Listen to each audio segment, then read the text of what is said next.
Hi guys, my friend has a car, C-Class, and he left his car in a garage and left to the business. It was not somewhere 3-4 months. After he returned, began to start the car, but it will not start. Who just don't wash the car?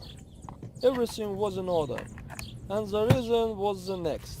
Gasoline poured into the tank, later leased.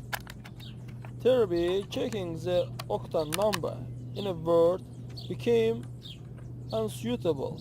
Poured the liquid, added the clean gasoline, the car started up.